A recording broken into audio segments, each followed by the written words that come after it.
Olá, sejam bem-vindos. Hoje vamos estudar sobre duas teorias da evolução, na visão de Lamarck e na visão de Darwin. Um dos primeiros cientistas a propor uma verdadeira e original teoria da evolução foi Jean-Baptiste Lamarck. Ele observou uma tendência espontânea dos seres vivos para tornarem-se cada vez mais complexos e propôs uma teoria baseada em dois princípios. O primeiro é chamado princípio do uso e desuso. Esse princípio diz que, em um animal em desenvolvimento, o uso de um órgão tende a reforçá-lo, enquanto o desuso o enfraquece até o desaparecimento desse órgão.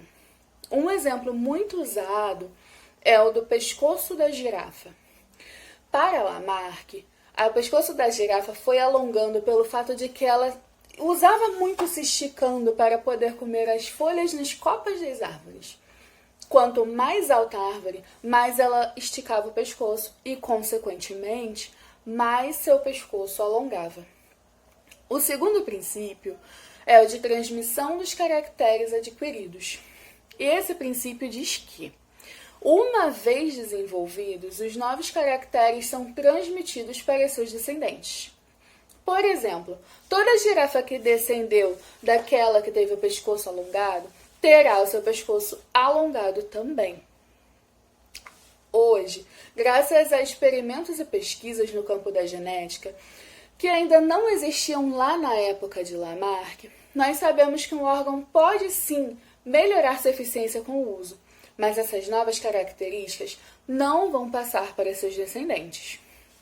Agora nós falaremos sobre a teoria evolutiva na visão de Darwin, que é a seleção natural. Essa teoria é a mais aceita atualmente para explicar essa evolução dos seres vivos. A seleção natural foi esboçada lá no século XIX por Charles Darwin, que reuniu um enorme conjunto de provas a favor da evolução dos organismos. Ele propôs um mecanismo convincente para a ocorrência de mudanças evolutivas. Mesmo possuindo um conceito bem simples, a seleção natural consegue ser igualmente poderosa. Esse conceito diz que os indivíduos mais aptos ao ambiente possuem mais chances de sobreviver, chegar na vida adulta e se reproduzir, e assim garantir a permanência de sua espécie na Terra. Mas para entender melhor, vou contar um pouco do caminho percorrido por Charles Darwin. Em 1832, Darwin tinha 22 anos. Ele estudava na Universidade de Cambridge e foi convidado para participar de uma expedição como naturalista. E a bordo do HMS Beagle, ele passou quase 5 anos percorrendo vários continentes, a começar pela América do Sul. De lá, ele voltou com dezenas de exemplares vivos, ilustrações e fósseis. Os fósseis deram a ele uma das primeiras pistas para a evolução. Por exemplo, ao ver os restos de um milodonte, que é um animal gigante, muito parecido com a preguiça, ele deduziu que a semelhança não podia ser coincidência. Deveria haver algum parentesco com a espécie atual. Quando passou pelas Ilhas Galápagos, Darwin observou espécies como as tartarugas gigantes, que viviam a ilhas próximas e tinham características físicas únicas em cada ilha. As que viviam em zonas úmidas, onde a vegetação era abundante, as tartarugas tinham um pescoço curto e uma carapaça em forma de cúpula.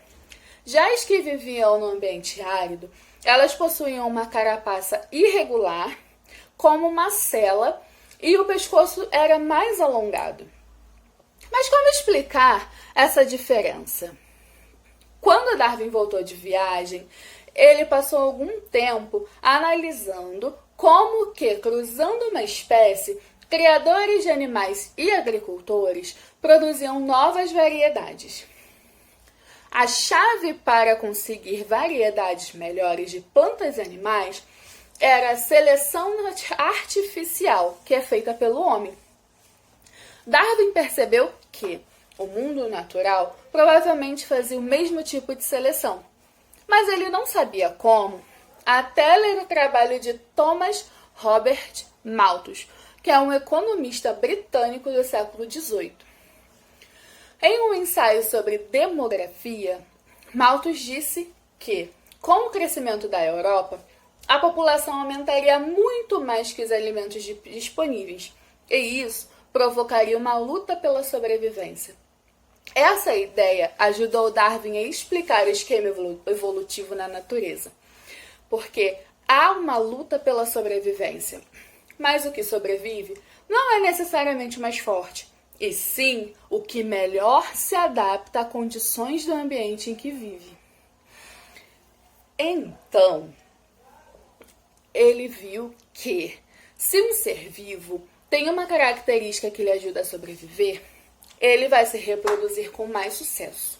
O que não se adaptar, morre sem deixar descendentes. As criaturas com mais sucesso na reprodução passam esses traços adiante, e assim sucessivamente, até que as variações deem origem a uma nova espécie. Por isso, as diferenças entre as tartarugas que Darwin viu em Galápagos eram produtos da evolução.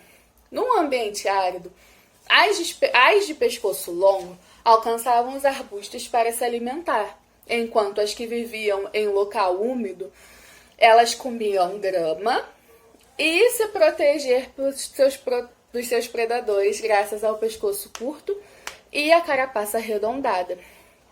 Para Darwin, essas mudanças ocorriam de forma lenta e gradual. As espécies, incluindo o homem, não nasceram de forma independente. Elas evoluíram de um ancestral comum. Segundo ele, foi a partir daí que a vida do planeta começou a se diversificar. A teoria de Darwin mudou tudo ao explicar que a diversidade no mundo acontecia por um processo biológico. Ele colocou o ser humano no mesmo degrau evolutivo que o resto dos seres do planeta. Avanços científicos comprovaram a teoria de Darwin e até a Igreja Católica acabou aceitando décadas mais tarde, e com ressalvas, que a evolução é compatível com a fé. E hoje, mais de 150 anos depois que o mundo conheceu a teoria de Darwin, sabemos que a evolução é um fato. O planeta continua mudando e nós mudamos com ele.